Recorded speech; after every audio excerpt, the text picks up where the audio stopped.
একদিন কাউকে কিছু না বলে বাবা চলে গেছেন দূর অজানায়। ঠিক তার কয়েকদিন পরেই মা বিয়ে করে চলে যায় অন্যের ঘরে। কিন্তু এই হতভাগা মানুষগুলোর কথা ভাবেনি কেউ। মাত্র 17 বছর বয়স শাকিলের।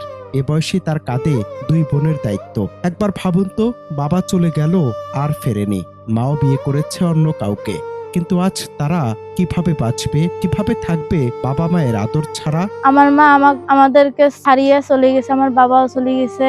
আমার ভাই খুব ছোট, আমার ভাই কষ্ট করে আমাদেরকে পোষে, খান খোরাক আমার ভাইয়ের ঘর দেয়, তেল সাবান আমার ভাই একটু একটু করে আনে, এইটা দিয়ে আমরা চলাই। ট্রেনের হুইসেলের শব্দে প্রতিদিন এখানে সকাল হয় তাদের। লাইন ধরে ছুটে চলা ট্রেনের যাত্রীরাও হয়তো জানে না, এই লাইনের ঠিক পাশে একটি জরাজীর্ণ টিনের চালার নিচে নীরবে কাঁদছে 3টি বিপন্ন শৈশব।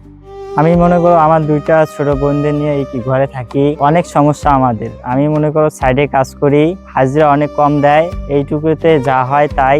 যেদিন কাজ না থাকে বসে থাকি, কোনোদিন রান্না হলে হয়, কোনোদিন না হয়, এইভাবেই দিন চলতেছে। একটা কলও নাই বাসার মধ্যে, একটা পায়খানা থাকবে যে তাও নাই। আমরা মানুষের বাড়ি থেকে পানি আনি খাই। যে বয়সে বন্ধুদের সাথে মাঠে খেলার কথা, সে বয়সে শাকিলের হাতে আজ রাজমিস্ত্রির কোদাল আর ইট। সারাদিন হাড়ভাঙা খাটুনিয়া রোদে পুড়ে দিন শেষে তার পকেটে আসে মাত্র 300 টাকা। আমি যা কামাই করি তা দিয়ে মনে করো খাইতে দিন চলে যায়। ওদের আবদার আমি পূরণ করতে পারি না। এই যে এবার যে ঈদ আসি গেল, ওদেরকে আমি কিচ্ছু কিনে দিতে পারি নাই। ওদেরকে কিনে দেবো কি, আমি নিজেই কিছু কিনতে পারি নাই। এই সামান্য টাকা দিয়ে কখনো একবেলা চুলা চলে, আবার কখনো চলে না। বড় বোন শাহানাজ আজ বিবাহযোগ্য, কিন্তু অভাবের তাড়নায় তার নিজের স্বপ্নগুলো আজ ধুলোয় মিশে গেছে। ক্ষুধার জ্বালায় কখনো সারাদিন না খেয়ে কাটানো 3 ভাই বোনের কাছে মাছ বা মাংস দিয়ে পেট ভরে খাওয়া এখন কেবল বিলাসিতা। আমরা শাক সবজি আলু এগুলো রান্না করি, আমরা খাই।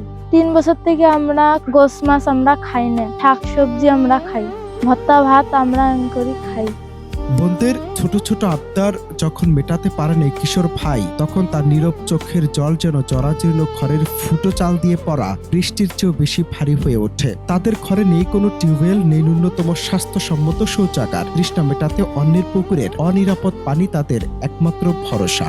আমাদের বাসায় কল পায়খানা নাই, আমরা দিঘির মধ্যে গোসল করি, দিঘির মধ্যে রান্না বান্না করি, বাড়ির মধ্যে রান্না বান্না করি খাই। মাসের বাড়িতে গোসল করতে গেলে মানুষ গাইলে। বিপত্তি বাড়ে যখন আকাশ ভেঙে বৃষ্টি নামে, জরাজীর্ণ চালের ফুটো দিয়ে যখন পানি পড়তে থাকে, তখন এই 3 ভাই বোনের রাত কাটে বিনিদ্রায়। পলিথিন আর পাতা বিছানো বিছানা ছেড়ে হাতে গামলা নিয়ে বৃষ্টির পানি ধরার দৃশ্যটি যেন আধুনিক সভ্যতার মুখে এক চরম চপেটা আঘাত।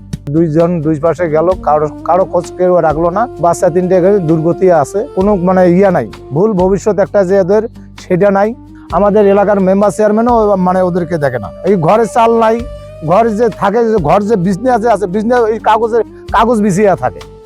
পানি বর্তিছে, কাগজ করেন যে ধুইয়া মুছিয়া কাগজের উপরে ওরা বসবাস করতেছে। এই বাচ্চা 3টে আমাদের এখানে থাকে, অনেক অসহায়। মনে করেন তাদের গার্জিয়ান নাই, তাদের থাকার বিছানা নাই, ঘর নাই, অনেক অসহায় এরা। এদের জন্য যেন একটা সরকার একটা ভালো কোনো একটা ব্যবস্থা করে। তাদের কাঁথা বালিশ নাই, হাড়ি ডোকা তো তেমন নাই বলতেই চলে। দিনে 1 মুঠো রান্না করলে করে, কখনো করে না। এভাবেই তাদের দিন কাটে। ছোট শিউলির হাতে থাকার কথা ছিল খেলনা, কিন্তু সে আজ লড়াই করছে জীবনের সবচেয়ে রূঢ় বাস্তবতার সাথে। তাদের এই অমানবিক জীবন যেন সমাজের এক বিরাট অবহেলার দলিল হয়ে দাঁড়িয়েছে। প্রতিবেশীরা দেখেন, মাঝে মধ্যে সমবেদনা জানান, কিন্তু তাদের সামর্থ্য সীমিত। স্থানীয় জনপ্রতিনিধিদের দ্বারে দ্বারে ঘুরেও শাকিলদের ভাগ্যে জোটেনি কোনো সরকারি সহায়তা বা একটি মাথা গোজার ঠাঁই। অনন্ত হাসান মাসুদ, বাংলা টিভি।